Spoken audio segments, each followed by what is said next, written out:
ഞാൻ മനസ്സിൽ ഉറപ്പിച്ച ഒരു കാര്യം എനിക്ക് മനസ്സിലായി, നീന്താൻ അറിയാൻ പാലാത്ത പഠിക്കാൻ ബുദ്ധിമുട്ടുള്ള പിള്ളേരെ പഠിപ്പിക്കും. ഏറ്റവും കൂടുതൽ പേടിയുള്ള ആ കുട്ടികളെ ഞാൻ പ്രത്യേകം കയറെടുത്ത് മാത്സ് ഞാൻ പഠിപ്പിച്ചിരിക്കും. വന്നു കഴിഞ്ഞാൽ പഠിപ്പിച്ചു.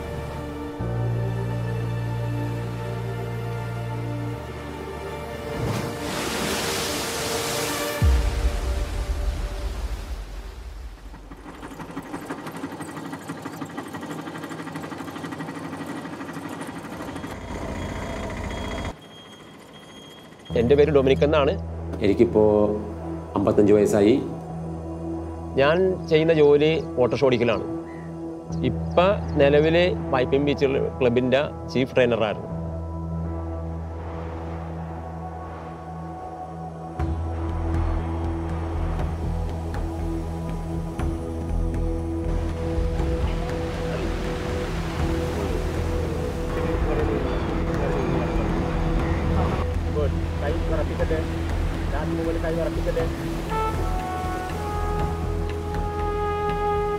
വൈപ്പിൻ ബീച്ച് ക്ലബിനെ കുറിച്ച് പറയുകയാണെങ്കിൽ പുറത്തുള്ളവരും ഇവിടെ ഉള്ളവരും കൂടെയൊക്കെ ഒരു കൂട്ടായ്മ കൂടിയിട്ടാണ് ഒരു 3 കൊല്ലം മുമ്പാണ് ഒന്ന് മര്യാദക്കൊന്ന് ഫോം ചെയ്യണമെന്ന് വിചാരിച്ച് അങ്ങനെ വൈപ്പിൻ ബീച്ച് ക്ലബ് ഒന്ന് ഫോം ചെയ്തത്.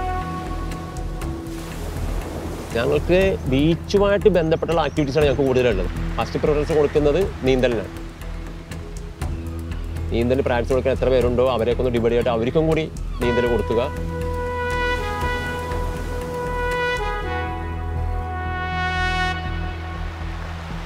പിന്നെ അവർക്കുള്ള ബോഡി ഫിറ്റ്നസ്സിന് വേണ്ടിയുള്ള ഇത് കൊടുക്കുക. പിന്നെ ക്ലീനിങ്, അതായത് എപ്പോഴും ഒരു ബീച്ചിന് അത് അതിൻ്റെതായ സുന്ദരമായിരുന്നെങ്കിൽ അതിൻ്റെ ഒരു ആകർഷണം ഉണ്ടാവുള്ളൂ. അപ്പോൾ ബീച്ച് ക്ലീനിങ് ഞങ്ങൾ ഓൾട്ടർനേറ്റീവ് സൺഡേസ്, സാറ്റർഡേ സൺഡേസാണ് ആ സമയത്ത് ബീച്ച് ക്ലീൻ ചെയ്യുക.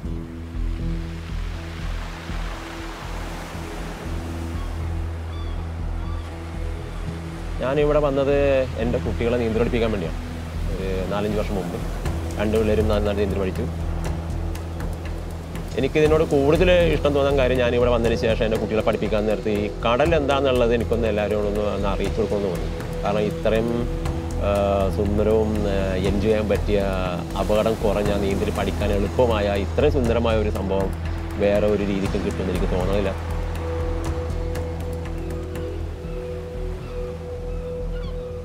ഇപ്പോൾ ഇവിടെ കാണുന്ന ഇപ്പോൾ ഇത്ര മനോഹരമായ തടികളൊക്കെ ഒന്ന് പൊക്കാനാണെങ്കിൽ നമുക്ക് ഒരു 5-6 പേരെ കൊണ്ട് പറ്റൂല. അപ്പോൾ നമ്മൊരു ക്ലബ്ബ് പോലെ രൂപീകരിച്ചപ്പോഴത്തേക്കും അങ്ങനെ ഇവിടെ മഴക്കാലത്ത് കിഴക്കൻ നാട്ടിൽ നിന്ന് ഒഴുകി കടലിൽ വന്ന തടിയൊക്കെ ചിലപ്പോൾ 1 കിലോമീറ്റർ 1.5 കിലോമീറ്റർ അപ്പുറത്ത് പോയിട്ടുണ്ടെങ്കിൽ അവിടെ ഞങ്ങൾ ചെന്നിട്ട് ആ തടിയെ വലിച്ച് വെള്ളത്തിയിട്ട് കയറ് കെട്ടി നീന്തി വലിച്ച് ഇവിടെ കൊണ്ടുവന്ന് കയറ്റിയിട്ട് പയ്യെ ഉണക്കി അതിനെ കുഴിച്ചിട്ട് ഈ മനോഹരമായ സംഭവം ആക്കി വെക്കണേ. അപ്പോൾ ഒരു ടീം വർക്ക് വേണ്ടി വരും. അങ്ങനെ ടീം വർക്ക് ആയതുകൊണ്ട് ഒരുപാട് കാര്യങ്ങൾ ചുരുങ്ങിയ സമയം കൊണ്ട് ഒരുപാട് കാര്യങ്ങൾ നമുക്ക് അങ്ങനെ ചെയ്യാൻ പറ്റും.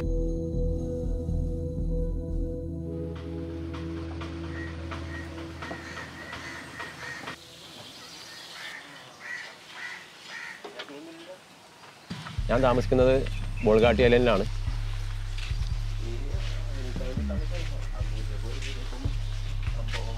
നോർമൽ സാഹചര്യങ്ങളിൽ കടലിലിറങ്ങുന്ന പിള്ളേർക്ക് പഠിക്കാൻ വേണ്ടി ഈ ബോയാണ് ഉപയോഗിക്കുന്നത്. കാരണം തിരയിൽ പോയ എടുത്ത് മറിച്ചടിക്കാൻ നേരത്ത് മേത്ത് കൊണ്ടുണ്ടെങ്കിൽ ഒന്നും വരാതിരിക്കാൻ വേണ്ടി ഈ ബോയാണ് എടുക്കുന്നത്. ഇപ്പം വല എന്തെങ്കിലും ഉടക്കി കുട്ടികളുടെ കയ്യിലെ കാലിൽ എന്തെങ്കിലും ഉടക്കി കഴിഞ്ഞാൽ അതിനെ കത്തിയെടുത്ത് കട്ടികളുന്നുണ്ടെങ്കിൽ ഈ ബോയായിട്ട് ചെല്ലുള്ളൂ. അതിപ്പോൾ 2 കഷ്ണത്തിലേക്ക് ഇട്ട് കഴിഞ്ഞിട്ടുണ്ടെങ്കിൽ വെള്ളത്തിലാവുമ്പോഴത്തേക്കും 2 കൈ ഫ്രീ ആവും. കൈ കൊണ്ട് എന്തെങ്കിലുമൊക്കെ ചെയ്യാൻ പറ്റും. റിലീസ് ചെയ്യാനും സുഖമാണ്, പെട്ടെന്ന് റിലീസ് ചെയ്യാൻ പറ്റും. ഇതൊക്കെ റെസ്ക്യൂ ഓപ്പറേഷന് വേണ്ടിയാണ് ഉപയോഗിക്കുന്നത്. ആടല്ലാത്ത വശങ്ങളിൽ ഈ സാധനം ഉപയോഗിക്കുള്ളൂ. ഷോറെത്തുന്ന വരെ ഇതൊരു 20 മീറ്റർ കയറാണ്. ഇതൊക്കെ ഒരു പ്ലോട്ടാണ്. ഡൈവിങ് പഠിപ്പിക്കാൻ നേരത്ത് മുകളിൽ ഉള്ള ആൾക്ക് സേഫായിട്ട് വന്ന് പൊങ്ങി പിടിച്ച് കിടക്കാൻ വേണ്ടിയുള്ള പ്ലോട്ടാണ്. നമുക്ക് അങ്ങോട്ട് ഇങ്ങോട്ട് ആശയവിനിമയത്തിന് ആംഗ്യ ഭാഷയാണ്. അതല്ല നമുക്ക് എന്തെങ്കിലും ഡേഞ്ചർ പൊസിഷൻ ആണെന്നുണ്ടെങ്കിൽ നമുക്ക് വിസിലുകളാണ് അതിനെ ഉപയോഗിക്കുന്നത്. 4 പേരുണ്ടെങ്കിലും ബോധമില്ലാത്ത ഒരാളെ പെട്ടെന്ന് കൈകാലം പിടിച്ച് പൊക്കിക്കൊണ്ട് നടക്കൂല.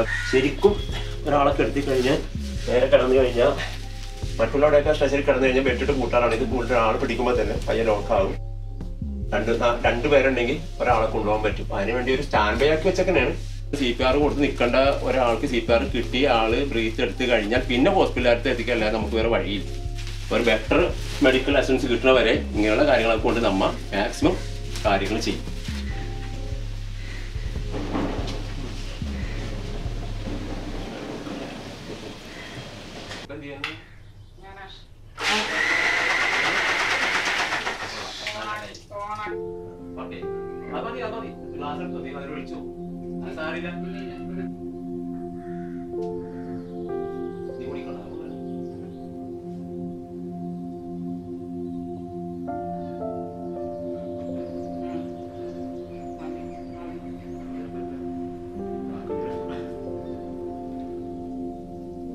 നമ്മ എൻ്റെ അഭിപ്രായത്തിൽ കെമിക്കൽ ഫുഡൊന്നും ആഡ് ചെയ്യാതിരിക്കുക എന്നുള്ള എൻ്റെ അഭിപ്രായം. അതുകൊണ്ട് ഞാൻ അങ്ങനെയുള്ള ഫുഡുകളൊന്നും ആഡ് ചെയ്യാറില്ല.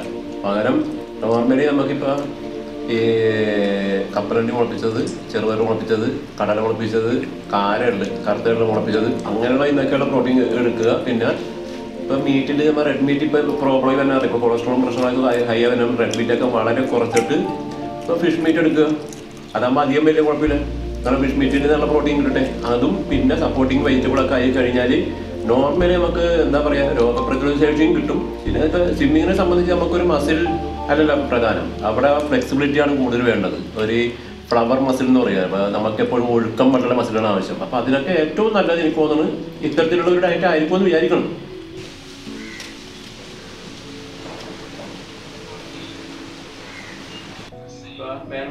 ഇതിനകത്തും ഇതുപോലെയുള്ള കുറെ കാര്യങ്ങൾ നമുക്ക് സ്പോൺസേഴ്സ്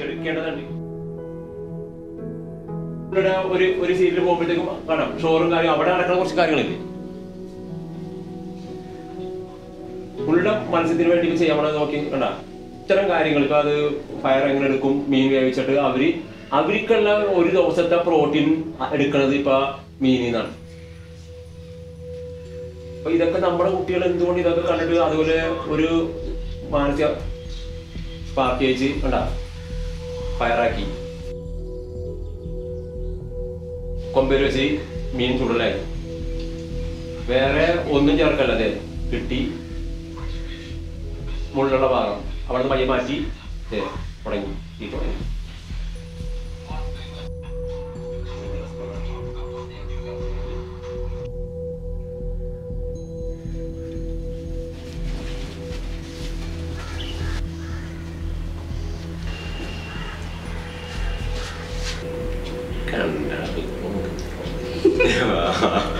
കിട്ടിയ അത്രയുള്ള കാര്യം. ഇത് ഇളയാളാണ് സ്റ്റെവിൻ ജോസഫ്, ഇത് മൂത്താളാണ് സ്റ്റുവർട്ട് ജോസഫ്, ഇത് വൈഫ് റിൻസി. ഇത് ബീച്ചിൽ പോയപ്പോൾ എടുത്താണ്, ബാക്ക്ഗ്രൗണ്ടിലൊക്കെ മരങ്ങളൊക്കെ വെച്ചിട്ടുണ്ട്. ഈ ട്രോഫി ഇയാള് മാരത്തോൺ റണ്ണിങ്ങിന് വേണ്ടി പോയപ്പോഴത്തേക്കും അതിൻ്റെ ഫിനിഷർ എന്നുള്ളതിന് കിട്ടിയതാണ്. ഈ അടുത്ത് ജില്ലക്ക് വേണ്ടി അല്ലേ, ജില്ലക്ക് വേണ്ടി കോമ്പറ്റീഷനിൽ പോയി ഫസ്റ്റ് റൗണ്ടിൽ തന്നെ മസിൽ ക്രാമ്പായി, ആൾക്കത് കംപ്ലീറ്റ് ചെയ്യാൻ പറ്റിയില്ല. നെക്സ്റ്റ് ഇനി എന്തെങ്കിലുമൊക്കെ ഒരു കോമ്പറ്റീഷൻ വരുമ്പോഴത്തേക്കും അതിനനുസരിച്ച് അവർ പ്രോഗ്രസ് ആകുമെന്ന് വിചാരിക്കണം, നോക്കണം, ട്രൈ ചെയ്യണം. നമ്മൾക്ക് ഈ കുട്ടികൾ നീന്തലുമായിട്ട് ബന്ധപ്പെട്ട ട്രോഫി മേടിക്കുമ്പോഴാണ് എനിക്കൊരു ഇഷ്ടം. ഇപ്പം തന്നെ നല്ലപോലെ നീന്തുന്നവരാണ്, പക്ഷെ അതുമായിട്ട് ബന്ധപ്പെട്ട് മാരത്തോണോ സിംഹത്തോണോ ഒക്കെ പങ്കെടുത്തിട്ട് അതിനകത്തുള്ള ട്രോഫി മേടിച്ചിട്ട് വരുമ്പോഴത്തേക്കും എനിക്ക് എൻ്റെ ആഗ്രഹം സഫലമായി തോന്നും. ഇപ്പം മാത്രമല്ല കേട്ടോ, ശിഷ്യന്മാരായിട്ട് കുറേ പിള്ളേരുണ്ട്, അവരിലെല്ലാവരും.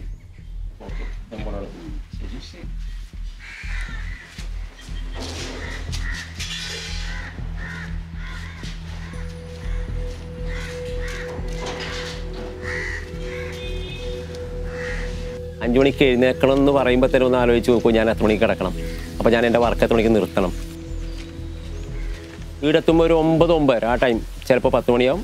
അങ്ങനെയാണെങ്കിൽ ഞാൻ എൻ്റെ കുളിയും ഭക്ഷണമൊക്കെ കഴിഞ്ഞിട്ട് ഞാൻ ഡ്യൂട്ടിക്ക്, അതായത് ഞാൻ ജോലി എടുക്കാൻ പോകുന്നത് തന്നെ 11 മണിയെങ്കിലും ആവും. അപ്പോൾ എൻ്റെ പ്രധാനപ്പെട്ട ജോലി സമയം അവിടെ നഷ്ടപ്പെട്ടു. പിന്നെ ഞാൻ എടുക്കണ ജോലി വൈകുന്നേരം 7 മണിക്കെങ്കിലും നിർത്തിയെങ്കിൽ 10 മണിക്കെങ്കിലും കിടന്ന് ഉറങ്ങിയെങ്കിൽ എനിക്ക് പിറ്റേ ദിവസം 5 മണിക്കോടെ ചെല്ലാൻ പറ്റും.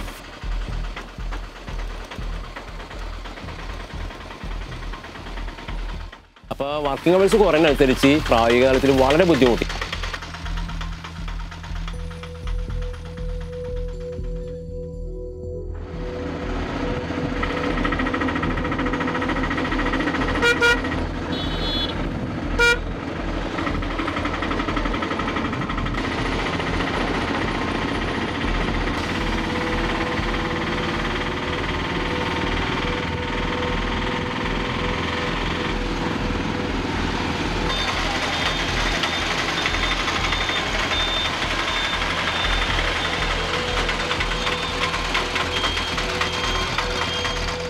സഹപ്രവർത്തകർ ഈ കാര്യത്തിന് എനിക്ക് ഫുൾ സപ്പോർട്ടാണ്.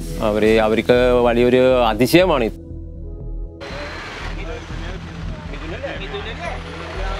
കടലിൽ നീന്തുക എന്ന് പറയുന്നത് തന്നെ അവരുടെയൊക്കെ ചിന്തഗതിക്ക് അപ്പുറമാണ്. ഇത് എങ്ങനെ സാധിക്കും എന്നുള്ളതാണ്. പിന്നെ അവർ പറയും കുറേയൊക്കെ ആകുമ്പോഴത്തേക്കും ഇത് എന്താണ് നിനക്കിതിൽ ഇങ്ങനെ പോയാൽ നീ കുടുംബം എങ്ങനെ കഴിയും, അതിനെക്കുറിച്ച് അവർ വേവലാതിപ്പെടും. എങ്കിലും സന്തോഷമാണ്, അവർക്ക് വളരെ സന്തോഷകരമായ കാര്യങ്ങൾ അവർ മിക്കപ്പോഴും തരാറുള്ളത്.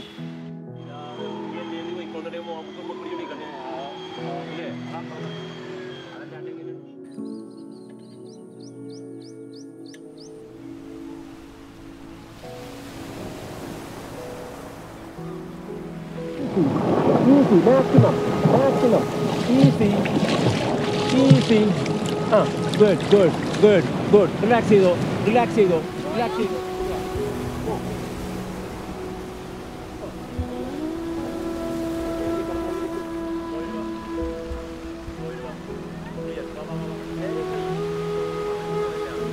ആദ്യം ഇവിടെ പഠിക്കാൻ വേണ്ടി വരുമ്പോഴത്തേക്ക് അങ്ങനെ 1-2 കുട്ടികൾ വന്നു. അപ്പോൾ അതിൻ്റെ ഒരു പാരൻറ്റ് വന്നിട്ട് ഒരു ആൺകുട്ടിയെ ചേർത്തു. ഇളയ കുട്ടി പെൺകുട്ടിയായിരുന്നു. അതിനെ കൊണ്ടുവന്നപ്പോഴത്തേക്കും അത് ജസ്റ്റ് ഒന്ന് കാലക്കാനച്ച് നിൽക്കട്ടെ പറഞ്ഞ് ഞങ്ങൾ തീരത്ത് നിർത്തുമായിരുന്നു. പയ്യെ ആ കുട്ടിയെയും പഠിപ്പിച്ചെടുത്തു. അങ്ങനെയാണ് ഒരു ചെറിയ കൊച്ചിനെ, ഒരു പെൺകുട്ടീനെ പഠിപ്പിക്കാൻ വേണ്ടി. പക്ഷേ അതിനേക്കാൾ വളരെ നല്ല രീതിക്ക് ആ കുട്ടിയുടെ അമ്മ ആഗ്രഹം പ്രകടിപ്പിച്ചു നീന്തൽ പഠിക്കണമെന്ന് പറഞ്ഞു. അങ്ങനെയാണ് ശരിക്കും പറഞ്ഞാൽ ഒരു യങ് ആയിട്ടുള്ളൊരു ലേഡിയെ നമ്മൾ നീന്തൽ പഠിപ്പിക്കുന്നത്. അങ്ങനെ ഒരുപാട് പെൺകുട്ടികൾ നീന്തൽ പഠിക്കാൻ വരുന്നുണ്ട്. വളരെ സന്തോഷമുണ്ട് ആ കാര്യത്തിൽ.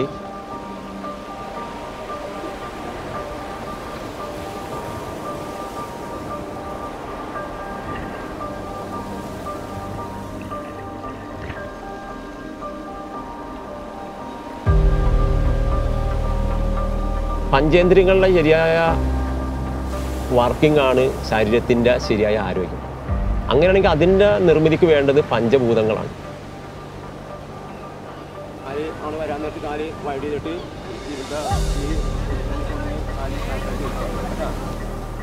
ഇവിടെ പഞ്ചഭൂതങ്ങളുടെ ഒരു ടച്ച് എപ്പോഴും ഉണ്ടാവും. ഇപ്പോൾ പ്രകാശം കിട്ടും, വായുവിൻ്റെ ചലനം കിട്ടും, ഭൂമിയുടെ ചലനം കിട്ടും, വെള്ളം കിട്ടും.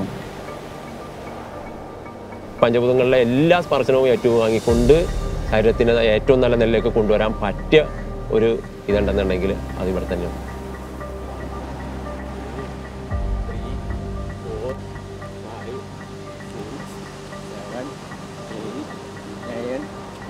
ഓക്കെ,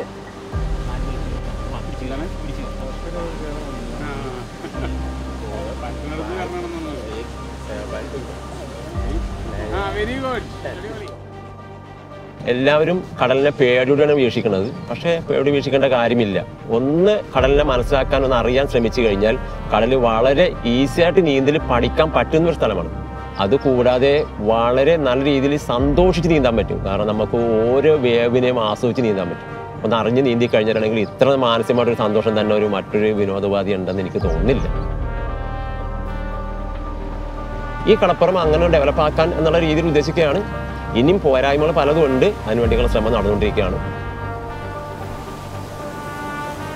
ആയുസിൻ്റെ ഒരു ദിവസം എനിക്ക് നീളം കിട്ടിക്കഴിഞ്ഞാൽ അതാണ് വലിയ കാര്യം എന്ന് വിചാരിക്കണേ. അതുകൊണ്ട് ഞാനിവിടെ അടുത്ത വർക്കൗട്ടിന് വേണ്ടി ചിലവഴിക്കുന്ന 3-4 മണിക്കൂർ അത് പോയാലും സാരമില്ല.